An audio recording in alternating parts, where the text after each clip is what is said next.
আজকের দিনে প্রণাম জানাই শ্যামাপ্রসাদের সঙ্গে সঙ্গে জ্যোতি বসু এবং রতনলাল ব্রাহ্মণকে, যারা পশ্চিমবঙ্গ তৈরি করেছিলেন। 6 জুলাই বিজেপির পূর্বসূরি জনসংঘের প্রতিষ্ঠাতা শ্যামাপ্রসাদ মুখোপাধ্যায়ের জন্মদিবস। মুরলীধর সেন লেন থেকে বিধানসভা, রেড রোড থেকে লেক টাউন, বিভিন্ন জায়গায় শ্যামাপ্রসাদ মুখোপাধ্যায়ের জন্মদিবস পালন করলেন বিজেপি নেতারা। আর সেই মঞ্চ থেকেই চড়ল রাজনীতির পারদ।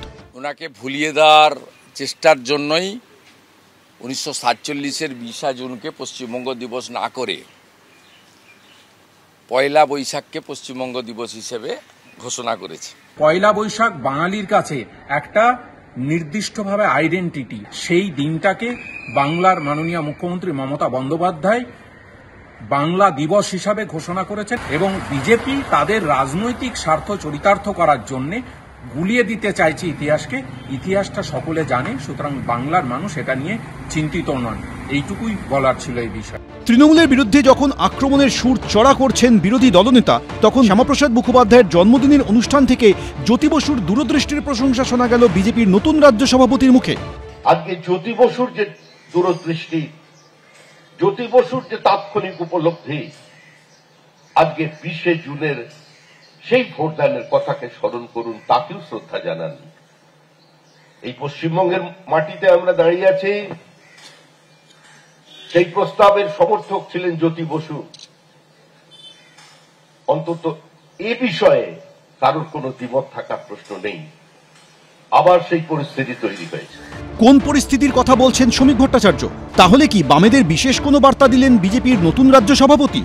এটা কি এই কারণে বলেছেন যে উনি খুব জ্যোতিবাবুকে পছন্দ করেন? সেটা নাও হতে পারে। যদি ওর নীতিকে পছন্দ করেন, নাও হতে পারে, ওর কথাবার্তা সব মনে হয় না। তাহলে কি এই কারণে যে আসলে বিজেপি এই যে আপকি বার 200 পার সহ কত কিছু বলছিল, হেলিকপ্টার যুদ্ধ, তাদের লাভের লাভ কিছু হয়নি, বরং বিজেপির হাল ভালো হচ্ছে না? তাহলে কি ভরসা করবার জন্য জ্যোতিবাবুর নামটাকে লেন্ড করে দেওয়ার চেষ্টা করছেন? শ্রমিকবাবু এসে নতুন রেসিপি এনেছেন। সেই রেসিপিটাতে কি আছে?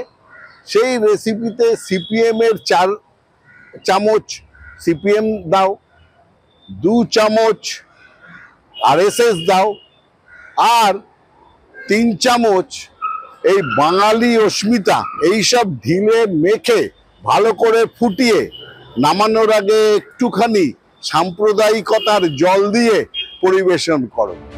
নতুন রাজ্য সভাপতি হিসেবে দায়িত্ব নেওয়ার পরই কার্যত বিরোধী মহাজোটের বার্তা দিয়েছিলেন শ্রমিক ভট্টাচার্য। জ্যোতি বসুর প্রসঙ্গ টেনে সেই বার্তা কি আরও স্পষ্ট করলেন? অর্ত্রী ভট্টাচার্য, শিবাশিস মৌলিক, এবিপি আনন্দ।